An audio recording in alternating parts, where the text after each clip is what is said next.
Coverage now this evening of the so-called Black Swan Murder Trial. Former ballerina and model Ashley Benefield confessed to shooting and killing her husband in 2020 at her mother's Lakewood Ranch home, claiming self-defense. In Tampa Bay's Aduri Achumba joining us now in studio with a look at the day's testimony. And Aduri, today experts took the stand giving insight into Ashley's possible mental state that day. That's right, Frank and Dave. A child custody dispute was indeed at the center of Benefield's conflict. Now, in court today, the defense trying to illustrate that Ashley Benefield lived in fear of her estranged husband.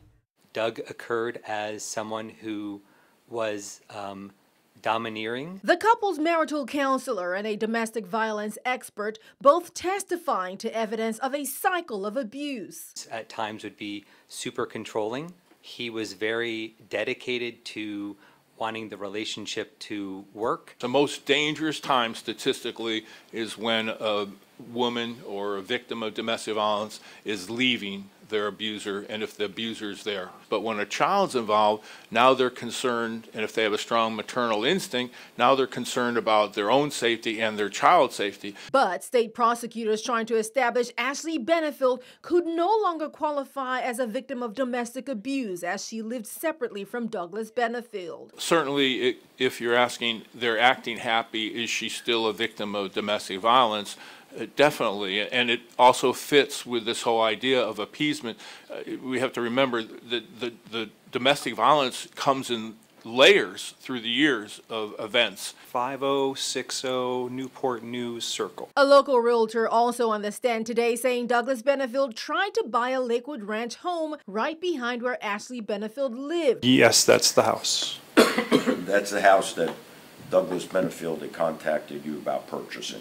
Correct. This despite a restraining order she said existed in Charleston, South Carolina. He does send me a copy of the order, but there was never an order entered into the Charleston County Clerk's or the Sheriff's Office, so we had no proof of an order at the time. In court today, it was revealed Ashley Benefield contacted law enforcement saying she saw Douglas Benefield following her multiple times.